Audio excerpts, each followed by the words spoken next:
Hello everyone, আসসালামু আলাইকুম। আমি রাহা ফ্রম IELTS Doctor। আজকে আমি কথা বলবো আমাদের একজন রানিং স্টুডেন্ট রুদ্রর সাথে। ও অ্যাকচুয়ালি আমাদের এখানে IELTS কোর্সটা করছে। তো ওভারঅল ওর কাছ থেকে একটু জানবো আমাদের IELTS ডক্টর থেকে ও IELTS কোর্সটা যে করছে, তো ওর অনুভূতিটা কেমন বা ও কি কি ফ্যাসিলিটিস আমাদের এখান থেকে স্পেশালিটি কি কি পাচ্ছে। তো ওভারঅল ওর সাথে কথা বলে আজকে আমরা একটু জানবো। হ্যালো রুদ্র, কেমন আছো? আলহামদুলিল্লাহ।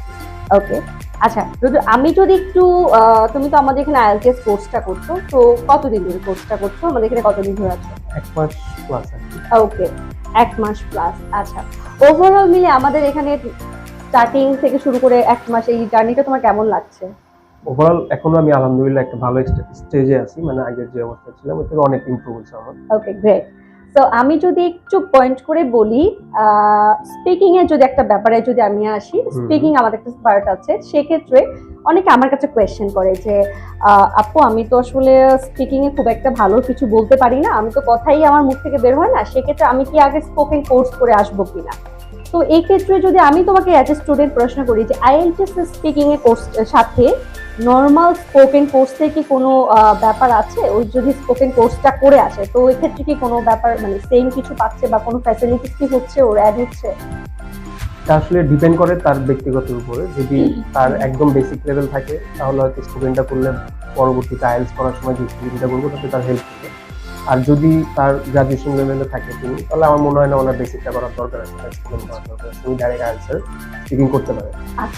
ওকে, এই ক্ষেত্রে আমি একটু যদি অ্যাড করি যে IELTS ডক্টর স্পিকিং এর ব্যাপারে কি ধরনের হেল্প করছে তোমাদেরকে বা কতটুকু সাপোর্ট দিচ্ছে ওভারঅল স্পিকিংটাকে?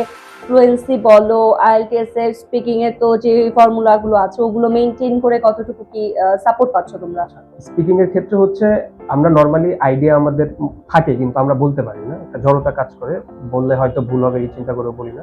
এখানে বিষয়টা হচ্ছে আলাউদ্দিন ভাই স্পেশালি হচ্ছে কিছু মানে ধরায় দেয় এবং বলার চেষ্টা করে এবং আমাদের গ্রুপ সেট করে দেয়, স্পেশালি মানে 1 বাই 1 ঠিক করে দেয় যে তুমি ওর সাথে প্র্যাকটিস করবা, তাহলে আস্তে আস্তে ডে বাই ডে ডেভেলপ হচ্ছে। আচ্ছা, ওকে।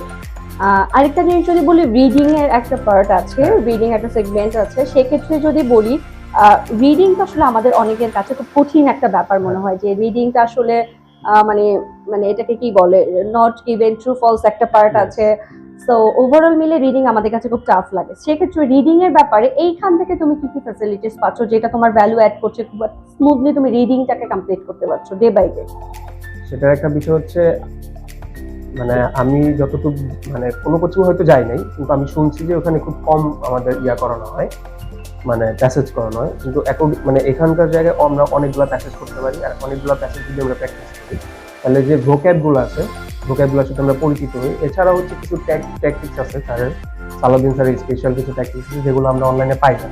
তো এগুলো ইউজ করতে পারলে আমরা কিওয়ার্ডগুলো খুব তাড়াতাড়ি খুঁজে পাই, যার জন্য আমাদের সময়ও কম লাগে এবং আস্তে আস্তে ডে বাই ডে ইমপ্রুভ হয়। ওকে, তার মানে এখানে আমাদের আসলে প্যাসেজের ব্যাপারে একটা জিনিস থাকে, আমাদের কিছু ট্রিক্স টেকনিক্স একটা ব্যাপার আছে, কিছু স্পেশাল কোডিং এর ব্যাপার আছে। ওভারঅল নিয়ে আমাদের আসলে ডেভেলপটা হচ্ছে। ওকে, লিসেনিং এর ব্যাপারে যদি আমি একটু বলি, সেক্ষেত্রে আমাদের হয় কি, মানে আমরা তো লিসেনিংটা আসলে শুনি, তো শুনতে শুনতে আমরা অনেক সময় অন্যমনস্ক হয়ে যাই।